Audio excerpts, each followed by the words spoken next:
Bienvenue. Welcome to the Port of New Orleans. Quite a momentous and beautiful day and a great occasion.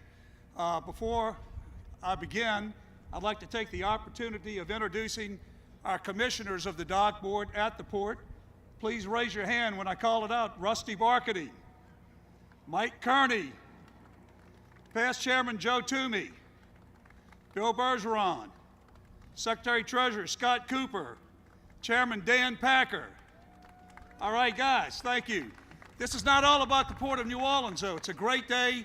It's about the lower Mississippi River and our four sister ports, Baton Rouge, South Louisiana, St. Bernard, and Plaquemine, and the largest port system in the world that serves over 62% of the consumer spending public of the United States. 32 states, 2 Canadian provinces, all connected by this 14,500-mile-long waterway and all of its tributaries. 6 major trunk line 1 railroads. It is indeed a momentous day, and it's a day that's going to be driven by a great message to be given momentarily by the 44th President of the United States, Barack Obama, all about exports and international trade. Thank you for being here. Have a great day. And the Brookings Institute rated New Orleans #1 in economic recovery. And at the core of our efforts is right here, the Port of New Orleans. From this very spot, we power the nation. From this very spot, every year, nearly 500 million tons of cargo moves along this river. $62.9 billion worth of merchandise gone up and down this mighty Mississippi from Louisiana to the rest of the nation and to the rest of the world. Louisiana is one of the nation's top exporters, and Americans can rely on us to put food on the table, clothes on your backs, keep your lights on, and put gas in your tanks, right here from the Port of New Orleans. When we talk about the Port of New Orleans, we're talking about an economic engine, not just for New Orleans, not just for the region, not just for the state. We're talking about something that has national implications for the 30 states that border the Mississippi River, the 3 Canadian provinces. It makes a difference. And when we talk about the state that the country is in, and a lot of people are making a lot of noise about the debt and the deficit, the responsible way to cut down the deficit and reduce our debt is to make smart investments in local communities and in infrastructure. For every dollar that we spend on the Mississippi River, dredging it so that we're ready for the vessels coming from Panama after the Panama Canal expansion, for every dollar that we spend, we will get a return of $89. That's how we grow this country. That's how we get this country back into economic prosperity. And that's why I'm so happy to have a president and a secretary of transportation who understands it. We're here to talk about how important the Port of New Orleans is to the city, to the state, and the entire country. And I know all of you agree how much of a vital lifeblood this port is, not only for the city and state, but for the whole country. At the Department of Transportation, we get it too. We know firsthand the role transportation plays in moving our economy forward. This fall, President Obama, Vice President Joe Biden, and I have traveled to several of America's great ports. You might say we've saved the best for last. These visits have reaffirmed a central point. America is a maritime nation.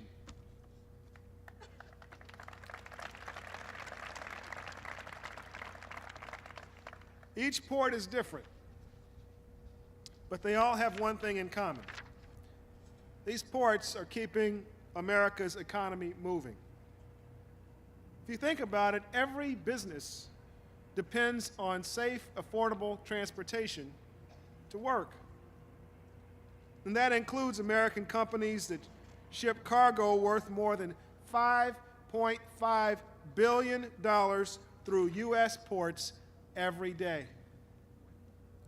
In fact, 75% of our nation's exports travel through U.S. seaports. And port activity supports more than 13 million jobs nationwide. President Obama and Vice President Biden know this. That's why this administration has invested in maritime transportation like no one before. That's why we gave the Port of New Orleans a $16 million Tiger grant to rebuild a rail yard at the Louisiana terminal. The port will be able to increase efficiency and make moving goods safer, cheaper, and more sustainable. That's good news for business. To introduce the President of the United States, please welcome to the stage Nancy Richard. Hello, everyone.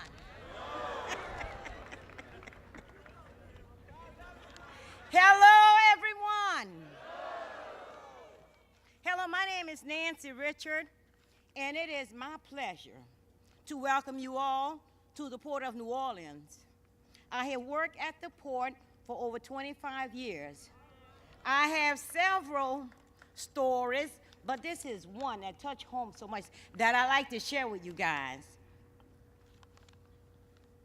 The same day I got hired here at the port, I signed the act of sale on my home.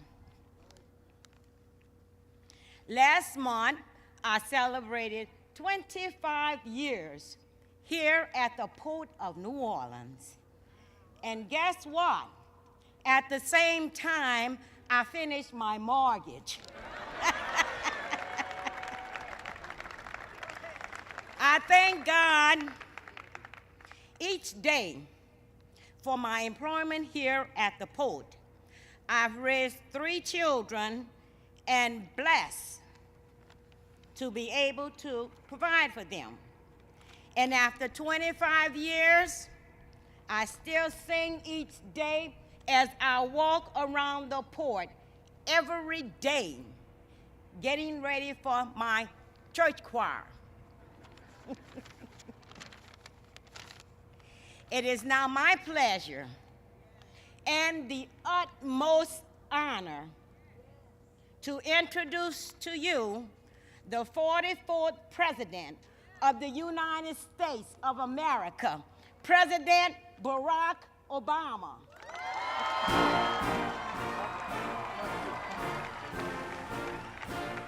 Hello, Big Easy. Everybody give it up for Nancy for that great introduction. It is good to be back in New Orleans. This is what passes for winter here in New Orleans, huh? Folks got all their coats on and all that. Come on. You need to go to Chicago to to know what it's like to be cold. It is great to be here. It is especially happy for my staff. They love coming to New Orleans, but we did schedule the event early because I figured there's a limit to how much trouble they could get into. They can't get over to Bourbon Street fast enough if we did a daytime event. This is one of the busiest port complexes in the entire world. You move millions of tons of steel and chemicals and fuel and food every single year. I just found out you also handle a lot of the country's coffee, which means you're responsible for keeping the White House awake at all times. Got some coffee folks here. And in so many ways, this port is representative of what ports all around the country do. They help to keep our economy going. Moving products, moving people, making sure that businesses are working. You know, you've got corn and wheat that's coming down from my home state of Illinois down the river, ending up here, and then going all around the world. And it's part of the reason why we've been able to increase exports so rapidly is because we've got some of the best natural resources and waterways and facilities in the world. Now, growing our economy, creating new jobs, helping middle-class families regain a sense of stability and security so they can find good jobs and make sure that their kids are doing even better than they did. Now, that's always been what America's about. One of the things we should be focused on is helping more businesses sell more products to the rest of the world. And the only way those products get out is through facilities like this.